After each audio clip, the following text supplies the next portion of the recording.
everyone, welcome back to part 3, the last and final video on this series on how to age a home site. In today's video, I will be sharing with you one last tip on how to age a home site. Then I'll take you over and show you a few relics that I had found that also helped me to age the home site.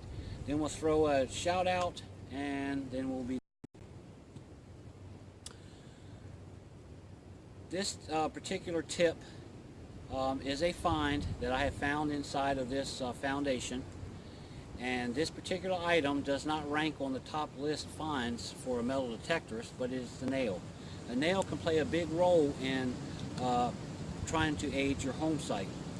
If you research nails and know the production, when they came out, when they ended, what type of nails they were, what they looked like, you can start using that information to age your home sites.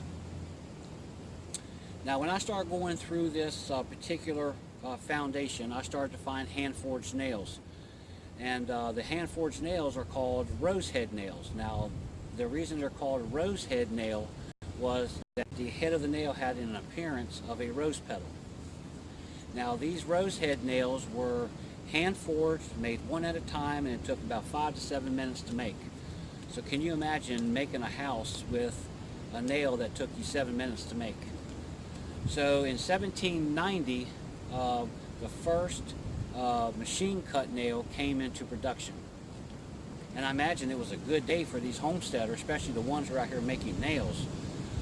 But that nail didn't last so long. That nail was in production from 1790 to 1810, and the reason for it ending so soon was this nail had a rectangle head on it, and it was called a T-nail. Now, the homesteaders would go to the store, buy it for 15 cents a pound, bring it back to the house, start nailing the boards with it, and come to find out that once they struck it with a hammer on the head of the nail, the ends would bust off and leave just a very little bit of the head to catch the material that they were nailing.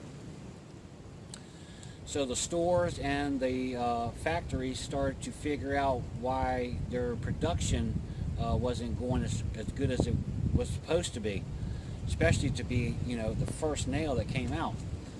So later in the year of 1810, they made a different nail, which is the standard square nail that you find today. That was in production from 1810 to the late 1800s. Then in 1880, the round nail comes out. And that nail is still in production today. So a recap. If you find a home site that you are finding hand-forged nails, it's a good bet that you might be having a home site that is before 1790. You are finding T-nails, nails that have rectangle heads on them, then you could be having a home site that is from 1790s to 1810. Then you find your typical square nail, at least you know it's from 1810 to the late 1800s. Another quick tip on nails. Have you ever been inside of your home site and you start pulling nails up out of the ground and they look like they were just dropped yesterday? Which I have on this particular home site and several other ones that I have found in the past.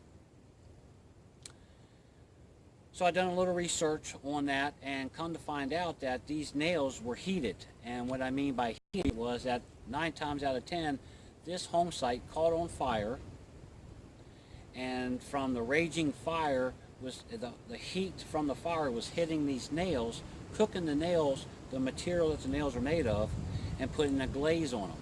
And then once the house fell down and the nails went into the ground for 150 to 200 years, and when I go and I find them and they look like they were just dropped yesterday, what it is that once the nails were heated, it puts the glaze on the nails and the rust wouldn't attach to the nails. Now you can walk out here about 25-30 feet on either sides of this home site and find nails that are so rusted that they fall apart in your hand. But you come in here to this middle of this foundation and start rooting around in the ground and pull the nails up out of the ground that are black and shiny. That's from a fire that has heated those nails and put a glaze on the nails, and the rust wouldn't attach to them. Alright, I'm going to pull you off of this tripod, and I'm going to take you on over here, and I'm going to show you a few relics that I have found to help me age this home site.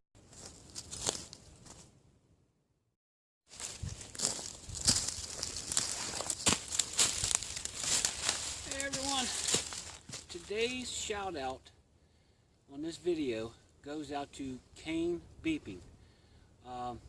Great channel, great videos.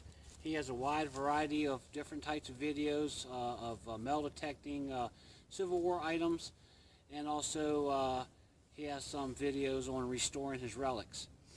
So if you like that kind of stuff, head on over, check them out. Great videos.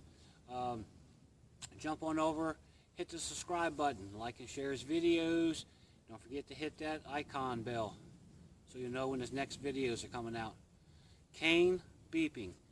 Great video, great channel. Go check them out.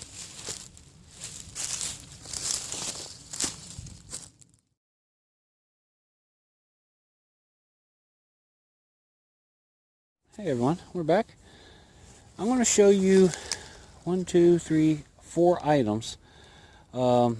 This is nowhere near the items that I had found out here that also helped me prejudge on the age of this home site. Like the bottles, the candlestick holders, the ink wells. I just packed this, I pack in here about 2 miles, so I just grabbed the smallest and the lightest items that I could find to bring to show you. The first item I want you to look at is what you call a dandy button. This particular button here has a feathered edge to it. The shank is broke off on it, unfortunately, but this was used on a coat button, and the date ranges from the mid 1700s to about 1810. That was in production for use, this style of button. Yeah, I didn't have a GW or a chicken hawk on it, unfortunately.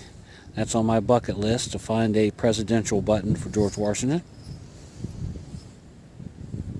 You hunt these types of areas in the 1700s, you might find one. I've seen a few online.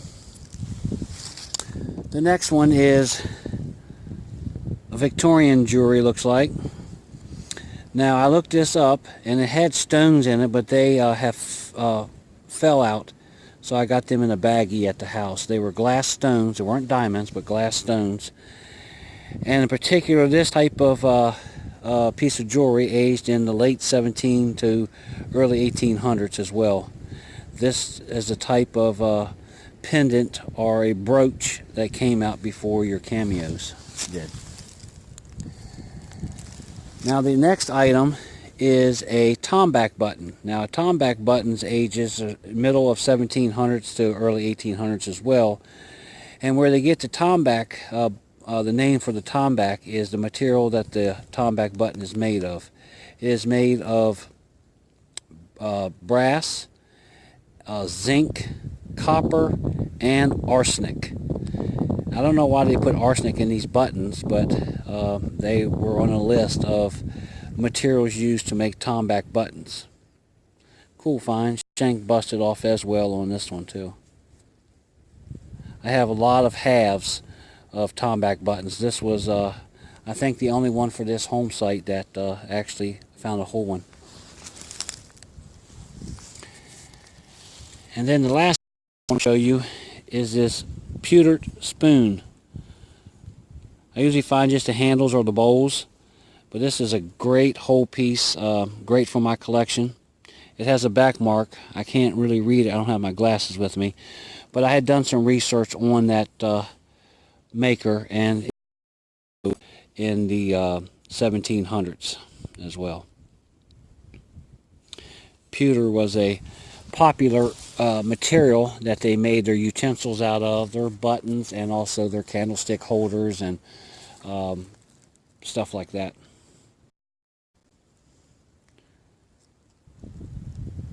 Alright guys, I think this is going to wrap this video series up. I had a great time making these videos of sharing with you all the information and research I've done on these home sites in the years. The next video that I will be coming out with, hopefully, is I'm going to be trying to dig some of this iron out of here. But if I happen to get a good signal, I'm going to dig that as well. But I'm getting ready to say goodbye to this home site after I clean all of the iron and stuff out of it. I've been digging on this piece of property here for like 8 years. So I'm winding down with the relics I'm finding. This was a great home site for me. I'm going to miss it. Alright guys, if you like these type of videos, don't forget to like and subscribe and share my videos. It helps me out to build my channel. Don't forget to head on over to Kane Beeping. Hit that subscribe button, like and share his videos. Great videos as well. Alright guys, I'll see you on the next one.